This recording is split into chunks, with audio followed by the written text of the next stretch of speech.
Welcome to the 2022 Monticello Critical Thinking Project. In this video, I'll be outlining how the project went and the students' responses. The project focused on criminal justice as the overall topic, and classes were given individual topics such as policing, sentencing, and punishment.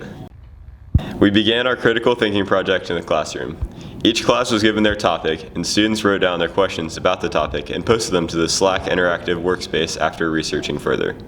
A few weeks later, students were placed in groups and discussed their research and what conclusions they had come to.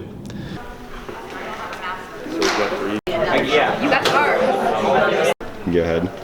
So our class topic was policing, and my biggest question was about outdated laws and how they're still enforced today. Cool.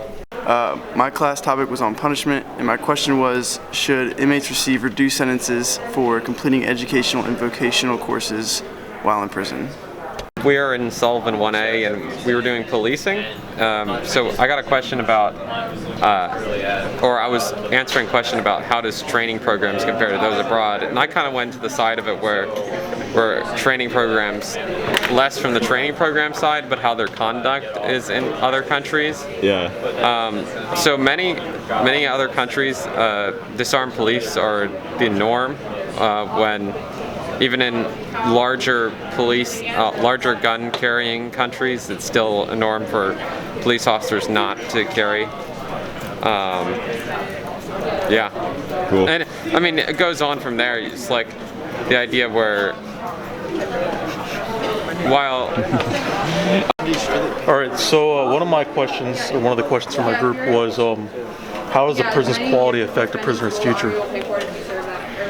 Well, in the U.S. especially, prisons are more about like punishment instead of like rehabilitation, and that affects a prisoner's future because when they get out of the prison system, they don't really know like how to rebuild their lives and like how to restart their lives, and so most of them end up being reincarcerated and going back to prison, which is not good. And if prisons were more like about rehabilitation, less of this would happen, and they would like know how to like get out of prison and get a job and be able to rebuild their lives instead of just going back into the prison system. And did you find all that through research?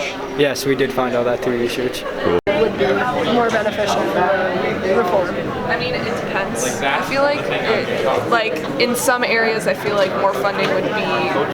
Students posted their findings on the Slack interactive workspace and filled out a worksheet to organize their findings. As the cumulative product of the project, students wrote an in-class essay about any chosen question or topic that they found interesting in Slack. Students were required to research and cite information from reputable sources to support their writing.